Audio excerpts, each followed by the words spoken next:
चलो मैं करता हूँ इसको, ठीक है। क्वेश्चन नंबर 30 सिंपल है ना, डिफिकल्ट नहीं है, ध्यान से देखना, हाँ इजी। है ना। हमको क्या निकालना है, टेंशन निकालना है।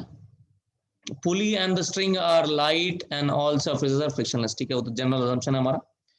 क्या लगता है ये नीचे आएगा और ये इधर लेफ्ट को जाएगा, मानते हो, है ना।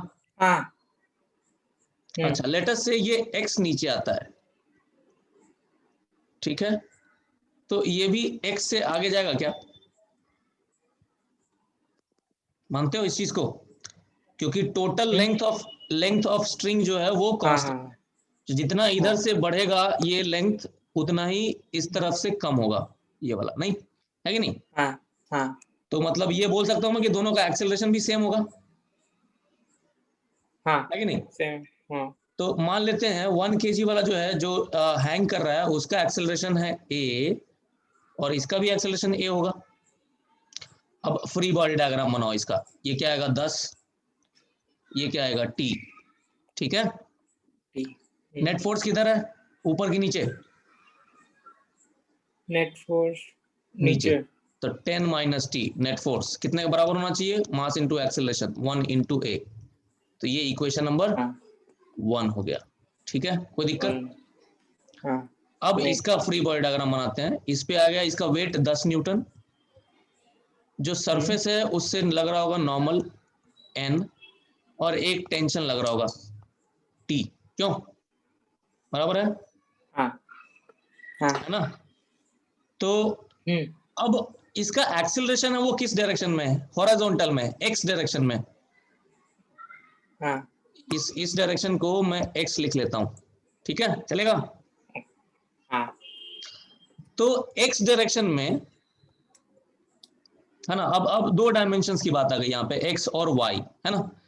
एक्स डायरेक्शन में सिर्फ एक ही फोर्स है इसके ऊपर, कौन सी, there is only one force which is T, tension. क्योंकि नॉर्मल और एक्स डायरेक्शन में कितना एंगल है, 90 डिग्री, है ना। 90। और हाँ 10 और एक्स डायरेक्शन में कितना एंगल है, 10 न्यूटन का जो फोर्स है और एक्स डायरेक्शन उसमें कितना एंगल है, वो भी 90 ना, 90। 90 है ना।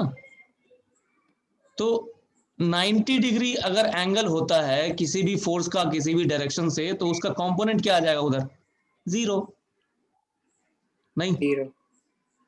हाँ मतलब नॉर्मल और जो 10 है, नॉर्मल और ये 10 न्यूटन का जो फोर्स है, ये इसके एक्स डायरेक्शन के मोशन में, मतलब हॉरिजॉन्टल मोशन में कुछ भी इफेक्ट नहीं डाल रहे हैं, क्लियर,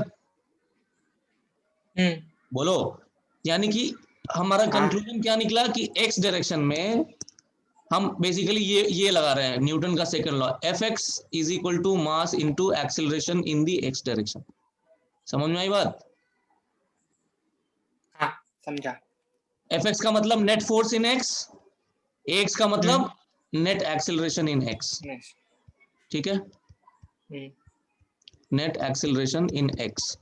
तो एक्सिलरेशन पूरा का पूरा एक्स में ही है क्या, एक्स के अलोंग ही है, हाँ तो हमको उसका कंपोनेंट लिखने की जरूरत नहीं। नहीं है। तो नेट फोर्स इन एक्स कितना आया, एक ही फोर्स है टी, टेंशन। हाँ और कोई फोर्स है एक्स डायरेक्शन में नहीं है, क्योंकि नहीं। बाकी जो दो फोर्सेस हैं नॉर्मल और 10, वो दोनों कैसे हैं, एक्स एक्सिस के एक। परपेंडिकुलर है ना। तो जब मैं एक्स एक्सिस की इक्वेशन लिखूंगा तो नॉर्मल और 10 फालतू है मेरे लिए, क्लियर। ठीक है। हाँ तो net force is equal to क्या लिखूं मैं, मास इंटू एक्सेलरेशन, मास कितना है 1, 1।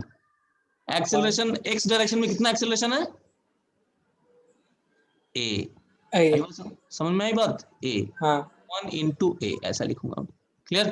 ठीक। हाँ ठीक। तो ये इक्वेशन, इस दोनों को 1 और 2 को ऐड करोगे क्या, ये वाला इक्वेशन जो लिखा हाँ और ये वाला जो इक्वेशन लिखा, इन दोनों को ऐड करें, हाँ ऐड करके मेरा ऐड करोगे 2। तो टी कट जाएगा, टी माइनस टी कट जाएगा ना, खाली 10 बचेगा। हाँ तो 10 इज इक्वल टू क्या लिखूं मैं, 1 इंटू ए प्लस 1 इंटू ए, 2 ए लिखूं। 2 है। हाँ एक्सेलरेशन का वैल्यू क्या आया, 5 मीटर पर सेकंड स्क्वायर आया। 5 मीटर। हाँ वही 5 न्यूटन। हाँ 5 मीटर पर सेकंड स्क्वायर ना एक्सेलरेशन। अच्छा हाँ भाई 5। अब एक्सेलरेशन हमको लेकिन टेंशन चाहिए, तो किसी एक इक्वेशन में ए का वैल्यू पुट कर देते हैं, या तो 1 में डालो या 2 में डालो। 2 में डालोगे तो क्या आएगा, t is equal to 1 into A का वैल्यू कितना है 5, तो टेंशन का वैल्यू कितना आया 5 न्यूटन, 5 हाँ है ना।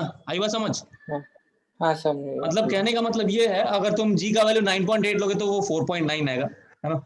हाँ मतलब ठीक है, कोई मतलब नहीं है उससे, मतलब समझ गया ना कैसे करना, प्रॉब्लम सिंपल था, हाँ सर हाँ है ना।